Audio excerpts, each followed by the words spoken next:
It is 2:08 a.m. Your phone is finally quiet. Today, you solved the problems. You paid the bills. You gave the advice. You carried the weight. Everyone looks at you and sees a fortress. They see the reliable one, the one who never breaks, the one who never needs help. But as you stare at the ceiling in the dark, a terrifying question creeps into the silence. If you fall, who catches you? And you already know the answer: nobody. You have built your entire life around a single unbroken rule. Never be a burden, never show the cracks, never ask for a lifeline when you are drowning. You call it discipline. You call it strength. You tell yourself this isolation is the price of being a man, of being competent, of being the pillar that keeps the roof from collapsing on everyone else. And for a long time, it worked. The praise felt good. They called you reliable. They called you strong. They brought you their chaos, and you organized it. They brought you their panic, and you absorbed it. You became the designated survivor in every crisis. But look closer. Look at what this strength is actually costing you. You are exhausted, not the kind of tired that sleep can fix. It is a bone-deep, spirit-crushing exhaustion, the kind that makes you want to drive your car in one direction and never stop. You are surrounded by people, yet you have never felt more utterly, devastatingly alone. You sit in a crowded room, listening to everyone else's complaints, smiling, nodding, offering solutions. But inside, you are screaming, because you know that if you were to tell them the truth about how heavy it all is, they wouldn't know what to do with you. They rely on your strength. They are terrified of your weakness. So you swallow it. You push it down. You add another stone to the sky you are holding up. But here is what nobody tells you. And this is going to hurt. This isolation you are so proud of. This hyper-independence you wear like a badge of honor. It is not strength. It is not Stoicism. It is a brilliant, devastating disguise. You are not practicing discipline. You are practicing a trauma response. Psychologists call it the Atlas complex, named after the Titan from Greek mythology who was condemned to hold up the sky for eternity. But Atlas was punished by the gods. You volunteered for the job.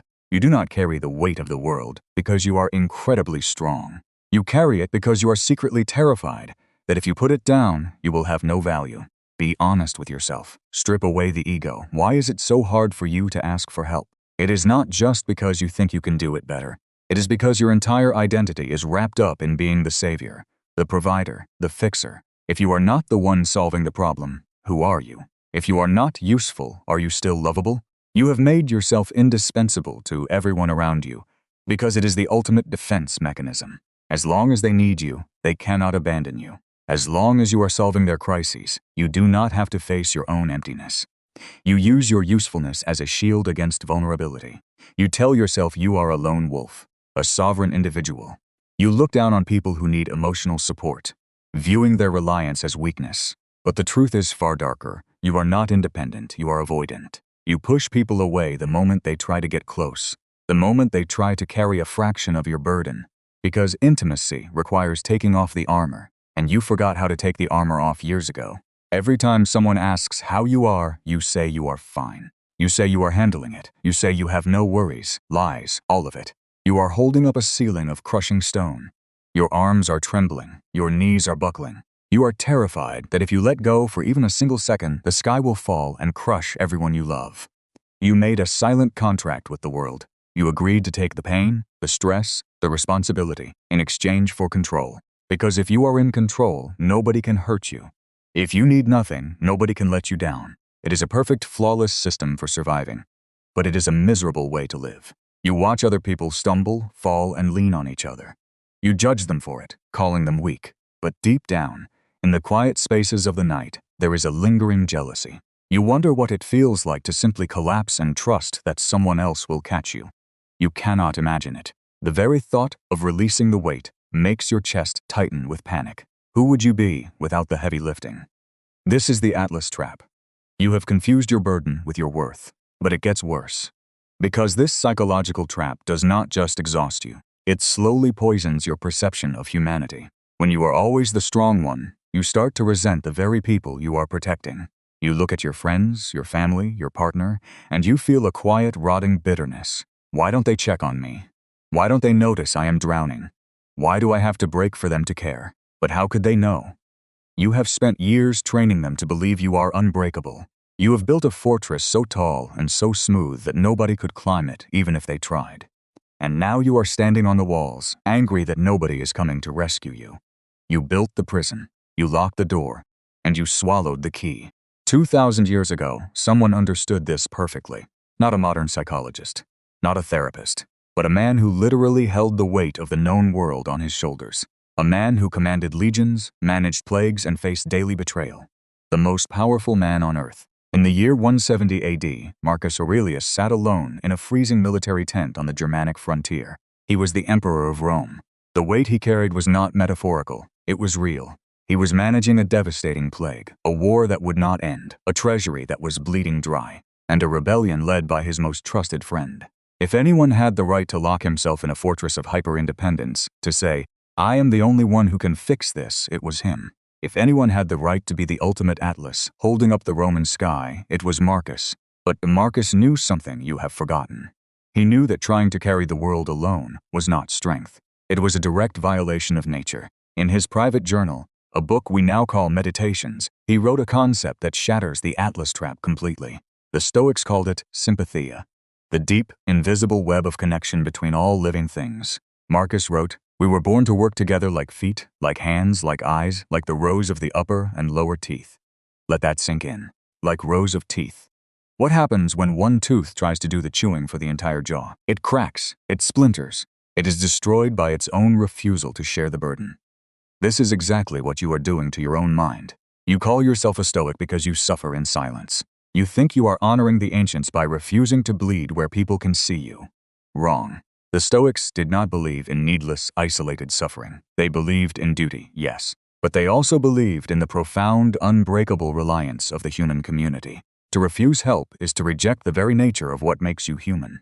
But we must look closer, because the truth behind your isolation is not just a misunderstanding of ancient philosophy. Where did this behavior come from? It did not start yesterday. You learned this early. Somewhere in your past, you absorbed a devastating lie, that your existence was only tolerated if you were useful. Maybe you had to be the parent to your own parents. Maybe you were praised only when you achieved, and ignored when you struggled. You learned that to have needs is to be a burden, and to be a burden is to be abandoned. So, you surgically removed your own needs.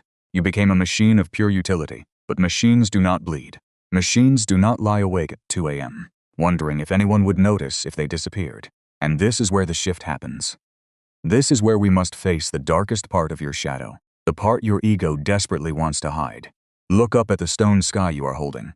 You tell yourself that if you drop it, the people below will be crushed. But is that really true? Or are you secretly terrified that if you let go, the people you love will step up, catch the weight, and prove that they never actually needed you as much as you thought? Stop. Read that again. Your refusal to ask for help is not an act of noble sacrifice. It is an act of profound pride. You have decided that your shoulders are the only ones broad enough to carry the tragedy of life. You have decided that your friends, your family, your partner are too weak, too fragile, or too incompetent to share your burden. You are not protecting them. You are insulting them. By refusing to let them help you, you are denying them the exact same purpose that gives your life meaning. You love the feeling of being needed. It is your drug. But you ruthlessly deny that feeling to everyone who loves you. You steal their opportunity to be strong for you because you are too cowardly to let them see you weak. And what is the result? You are surrounded by people who love a ghost. They love the armor. They love the fortress. They love the reliable machine that pays the bills and solves the crises. But they do not know the man inside because you have never let them see him. You are exhausted because you are performing. You are an actor playing the role of the unbreakable pillar. And the longer you play the role, the heavier the costume becomes. The dominoes are falling. Your body is keeping the score, and your mind is starting to fracture. The insomnia, the sudden bursts of unexplainable anger over trivial things, the numbness that washes over you when you should feel joy, the sudden, dark urge to burn your entire life to the ground, pack a bag, and disappear into the night. These are not signs of weakness. They are alarms. Your nervous system is screaming at you to put the weight down. It is telling you that the stone sky is an illusion. You are not holding up the heavens. You are just pushing your hands against the ceiling of your own ego. Modern society tells you the cure is self-care. Take a weekend off, go for a walk, disconnect. But you already know that does not work. You can take a week off in the mountains, but the moment you return, the sky is waiting for you. You do not need a vacation from your burdens. You need a complete, violent restructuring of your identity. You must kill the savior. You must let Atlas die so the man can live. How do you do it? How do you dismantle a survival mechanism you have spent your entire life perfecting? It starts with a terrifying realization. You have to understand that vulnerability is not the opposite of strength. It is the ultimate test of it. Anyone can put on armor and hide. It is the easiest thing in the world to suffer in silence. Cowards do it every day. It takes a terrifying, sovereign level of courage to look at someone you love, drop your hands to your sides and say, "I am failing right now, and I need you to help me." You think that sentence will destroy your authority. You think it will shatter their respect for you. But here is the ancient secret. Your vulnerability is the exact thing that permits others to love you. You cannot be loved if you cannot be seen. And as long as you are wearing the mask of the Savior, nobody is seeing you. They are only seeing what you do for them. You must be willing to let the false idol of your own perfection shatter. You must be willing to disappoint people. Yes, disappoint them. Let them realize that you are not a machine. Let them feel the weight of their own lives for a moment. You have been carrying their burdens for so long that you have crippled their ability to carry themselves. By stepping back, you are not abandoning them. You are forcing them to grow up. And as you begin to set boundaries, as you begin to say no, your mind will fight you. Your ego will scream. It will tell you that you are being selfish. It will tell you that everyone will eventually leave. When that panic sets in, you must lean into it. This is where the forging happens. Did you ask for help and feel completely exposed? Good. You just shattered a delusion of superiority. Did someone see you fail at something you promised to fix? Good. You are finally a human being, not a utility knife. Did you say no to a friend and they got angry with you? Good. You just learned they only loved you for what you could provide. Let them walk away. You have purged a parasite from your fortress. Did you finally admit that you are exhausted? And the people around you had to step up? Good. You just discovered who actually has your back in a war. This is the medicine. It is bitter, but it is the only thing that cures the Atlas complex. You must realize that the world does not need you to hold it together. That is your ego lying to you. Marcus Aurelius was the most important man on the planet, and he constantly reminded himself of his own insignificance. He knew that when he died, the empire would continue. The sun would rise, the markets would open, the legions would march. You are not holding up the sky. The universe is entirely capable of managing itself without your constant intervention. This thought should not depress you. It should liberate you. You can stop managing the universe. You can resign as the general manager of everyone else's problems. What happens when you finally stop? What happens when you put the burden down? At first there is chaos. People will push back. They will demand the old you, the convenient you, the one who never complained and always paid the toll. Do not negotiate with them. Stand your ground. Because after the chaos, something beautiful happens. The real connections remain. The people who stay are the ones who love the man, not the machine. You will begin to experience the Stoic concept of Sympatheia, not as a burden, but as a genuine, reciprocal flow of energy. You help them, they help you. Like the rows of the upper and lower teeth, working together, not grinding each other into dust. You will finally experience the quiet, terrifying joy of being supported. You will realize that you do not have to earn your place on this earth by being relentlessly useful. You belong here simply because you exist. Your strength is no longer a trauma response. It is a choice. You can still be the rock in a storm. You can still be the one people count on. But you will do it from a place of sovereignty, not a place of fear. You will help because you want to, not because you are terrified of what happens if you don't. And when you are tired, you will rest, without guilt, without apology. So return to that quiet room. It is late at night. The city outside is silent. You are staring at the ceiling in the dark. For years, you have been lying there with your arms raised, trembling, holding up a crushing ceiling of stone, terrified to close your eyes, terrified to let go, believing that if you dropped your hands, the world would end. But tonight is different. Tonight, you look at your trembling hands, you take a deep breath, and you let them fall to your sides. You brace for the impact. You wait for the stone sky to collapse and crush you. But nothing happens. The sky does not fall. The roof does not cave in. The world outside keeps spinning. And in that breathtaking silence, you realize the truth. The stone sky was never real. It was a painted ceiling of your own making. You were holding up nothing but your own fear. Let the weight hit the floor. The world will not end. You are safe inside the walls. Sleep well. The war is over.